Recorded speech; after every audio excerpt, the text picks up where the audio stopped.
Well, hey there, and welcome to this Q&A with me. My name is Dan Spencer. I've written a bunch of books that have hit #1 bestseller and continue to hit #1 bestseller in their categories on Amazon. And today, I'm going to be telling you the answers to any questions that you have. So go ahead and ask me any questions about music in the chat, and I will do my very best to answer them. Now, we do have some pieces submitted ahead of time, which I'm super stoked to check out. We're currently running a melody challenge in our music maker group, everyone who's a member of Best Music Coach, and we have quite a few melodies to take a peek at and to perhaps give those who wrote the melodies just a touch of feedback and maybe give those who did not write the melodies some inspiration and fuel to write some melodies. Because there's two ways you get better at music. Number one is you learn things that compress the amount of time it's going to take you to get better. These would be like pattern recognition things when it comes to writing and creating music, whether that's production, songwriting, composition, anything like that. And then you can also learn things like technique. And again, either way, what you're doing is you're trying to compress time so that you actually get better faster. And then the second thing, and the second way you learn the music is by experimenting and taking all that time compressed information you got and actually using it to create. So that's what we see all of these folks doing that we're going to go check out. So again, my name is Dan. Please feel free to pop any questions you have in the chat. We're going to do some melody reviews. All right, let's do this thing. We're going to start off with submitted almost a week ago. We have melody from Malachi. This is melody 1 of 12. So everyone who does 12 melodies gets a free ticket to my melody writing masterclass workshop at the end of the month. Okay. Here we go. See if that sound comes through here.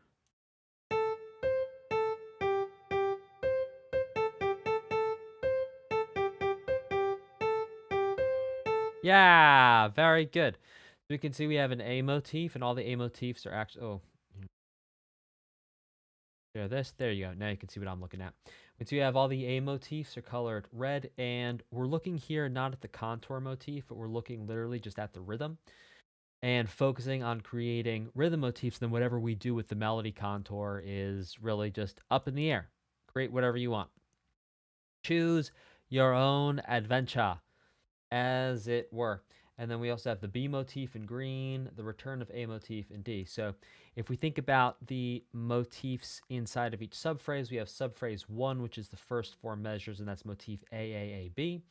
And then subphrase 2, which is motif A, B, A, C, to bring it on home. Well done, Malachi. Okay, next up we have a couple from Benjamin. So let's go ahead and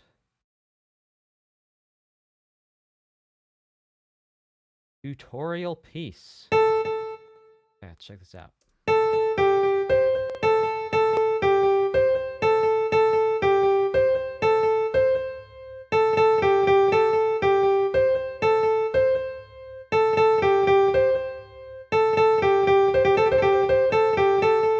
Yeah, very cool. Okay, so we can see we have motif A, motif A, motif A. Both contour and rhythm is the same here.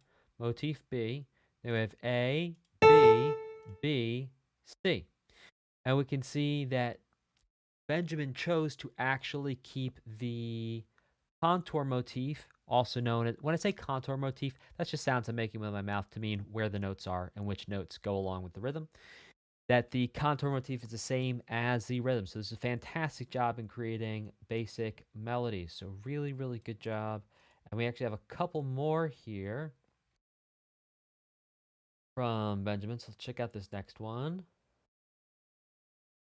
Okay, so Benjamin's now taken it to the next level. Not only has he created a motif, but he's also created chords to go along with it. Let's check it out.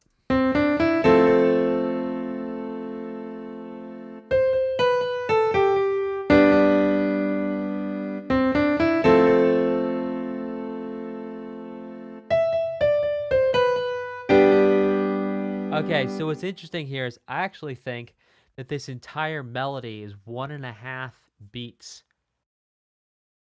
late. I think if we move it, I'll show you. See if I can show you. Yes, I can. I've got editing permissions. Okay, this is going to be fun. All right, so let me show you what I mean. Or, nope, I just have to add this. Paste it here. Okay, now check this out. I'm going to grab this entire melody and I'm going to do... No, I'm going to grab this entire melody. I'm not going to move the chords just yet. I have this entire melody and I'm going to move it back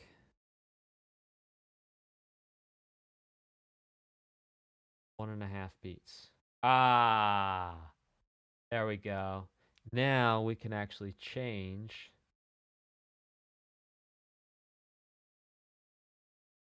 this looks like. There we go. See if we got that right.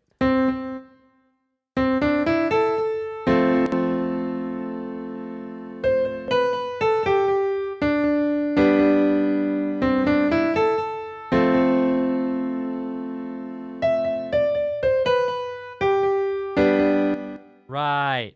Okay. Now we also need to move the chords back. Grab these chords. Now you might be saying, well, Dan, how do you know? I've listened to so many melodies and I can hear where the melody's going. The do-ba-ga. That's like do-ba-ga. Well, even this here, oh, we might actually be able to bring it back 1 more eighth.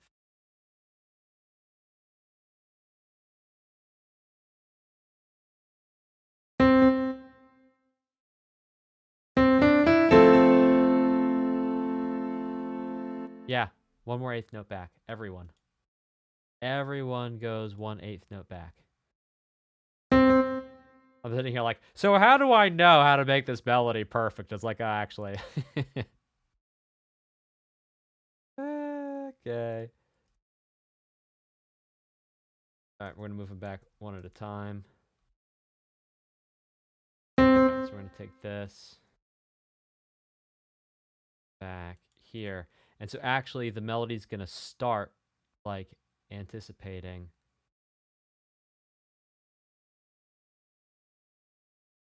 by an eighth note. So there's going to be an eighth note anticipation for the chords and for the melody.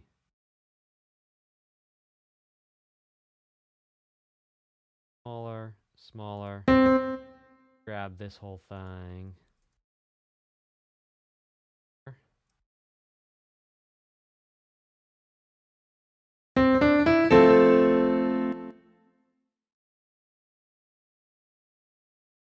Actually, we're going to keep the chord landing on 1.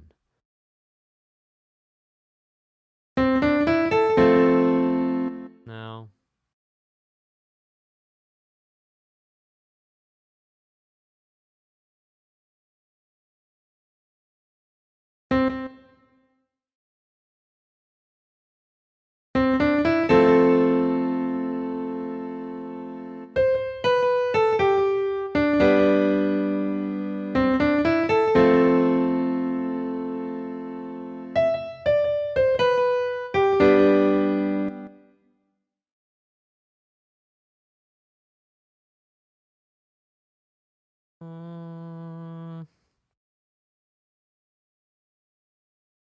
Morning, Roderick on Facebook.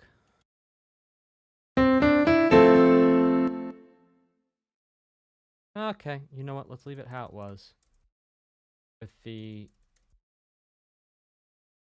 A starting on, there we go.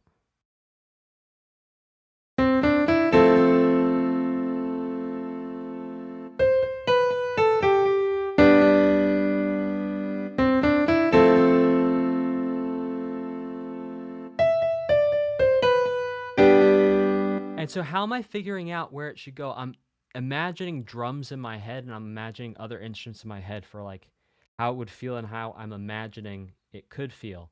And in my artistic opinion, how it should feel. But that's just my artistic opinion. Artistic opinion. Excuse me.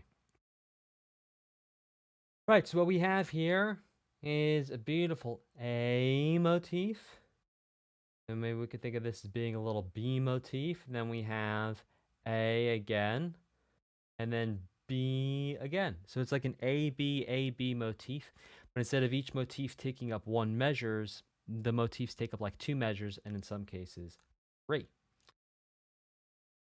I should. Okay. Check out this next one.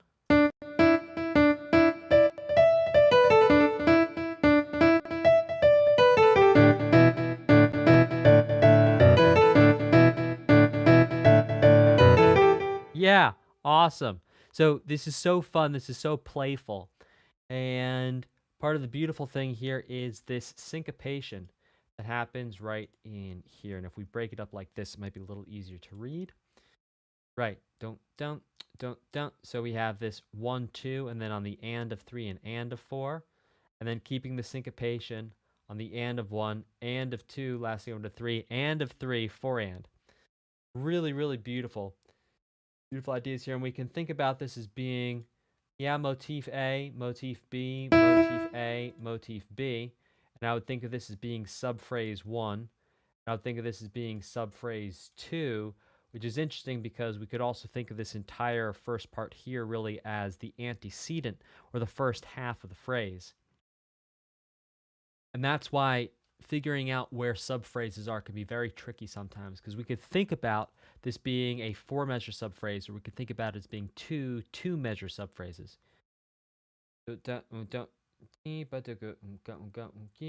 So it's basically A, B, A, B, A, B, A, B, if we were just to think about the motif ideas.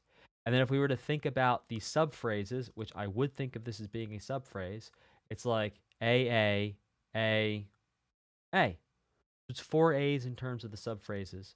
And then in terms of the actual phrase itself, calling it an antecedent and consequent in the classical way of thinking about it really wouldn't be too correct. It's like we're not really hitting a 5 or a 4 here and then resolving it here. I think of this really more just in terms of saying, we got these subphrases, and altogether this creates a phrase, but not a phrase that we would talk about or use the words antecedent and consequent to describe. Okay, let's keep it. Speaking of schmoving, let's keep it schmoving.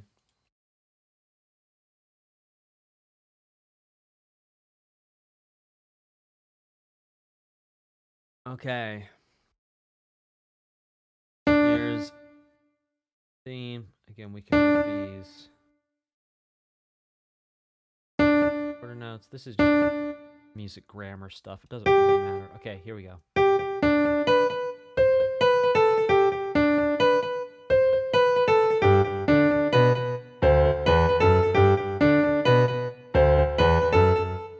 Yeah, really fun. So again, what we see is that Ben's used like an A idea and a B idea. So we have the A idea, B idea, A idea, B idea, A idea, B idea, A, B. So A, B in terms of the motifs.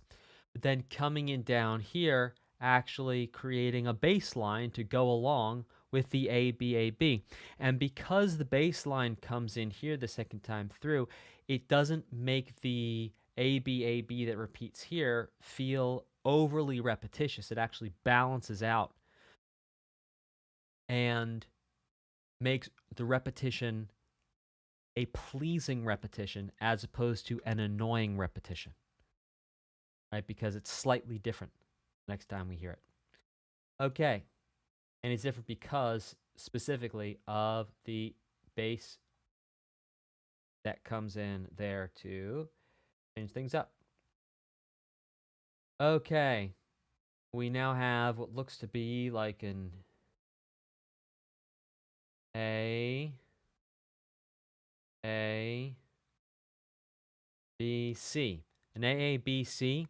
This time the motifs are not 1 measure at a time. Like, yeah, we could call this a motif, but I would really think about this as being the motif. This really is the idea, right? It's 4 short to 1 long.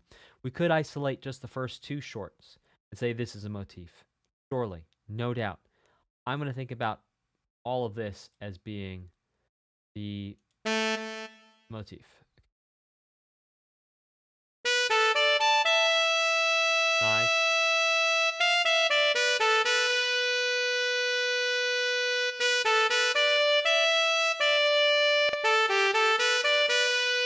Nice.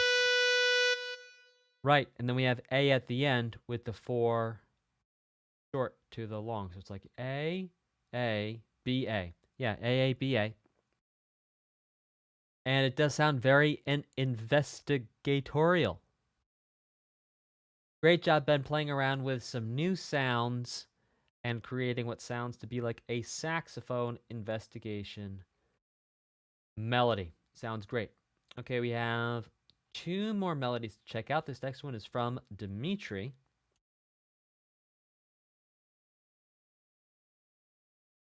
So here Dimitri's done an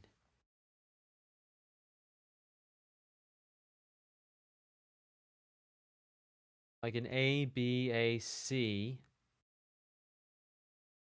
A, C, kind of, then like G, well, no, A, B, A, C, A, D, E, D. I'm going to call it. It might be closer related than that, but that'll get us most of the way there. Let's check it out.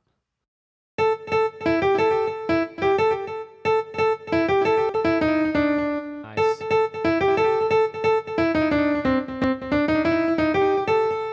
Very cool. So I think what's interesting here is part of the challenge was just to make 8 measure long melodies.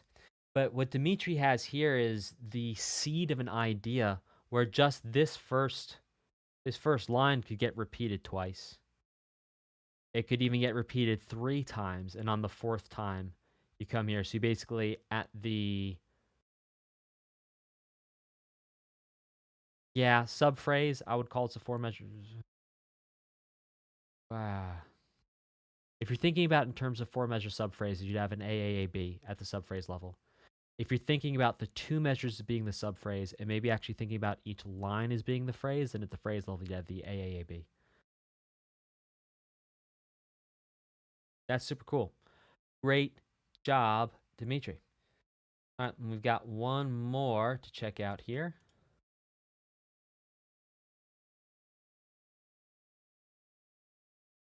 Okay. AAAB, AAAC with a little ending zhuzh right here. And again, we're not thinking about contour motifs for this November challenge. We're just thinking about the rhythmic motifs, and then whatever we do with the melody notes is sort of up in the air. But in terms of this challenge, we're just thinking about how we're structuring from a rhythmic motif perspective.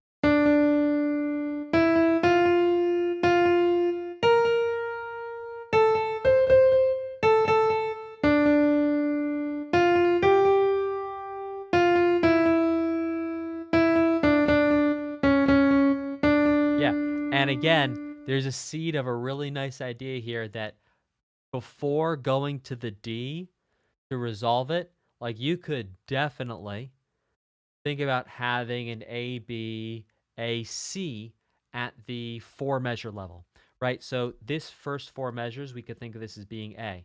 This could get repeated at measure 9. And then instead of directly repeating this B, you could, well, excuse me, not directly repeating, but instead of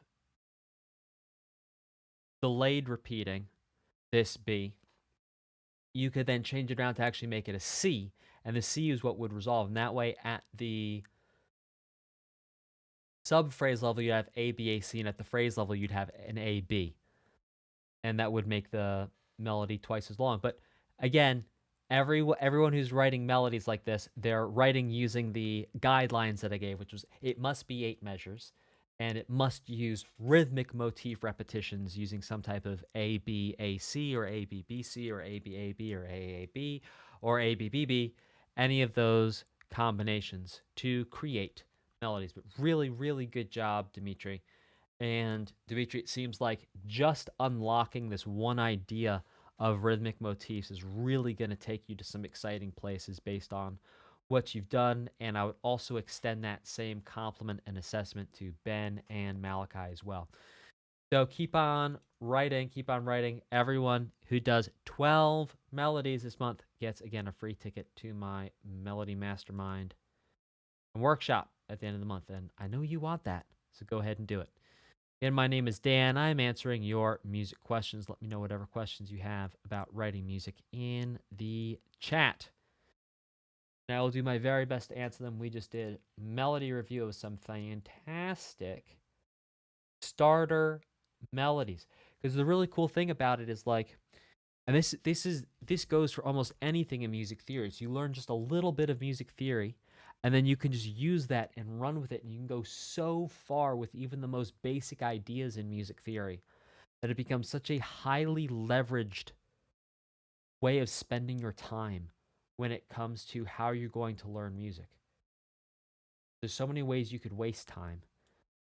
And I think learning a little bit of music theory and then using it is just a beautiful, beautiful way to use your time. All right, we're going to hit refresh over here. Make sure I have not missed any questions. Does not look to be. All right, thank you all so very much. This has been your Saturday Q&A and song/piece review session. My name is Dan Spencer. Take it easy. Have a great rest of your day.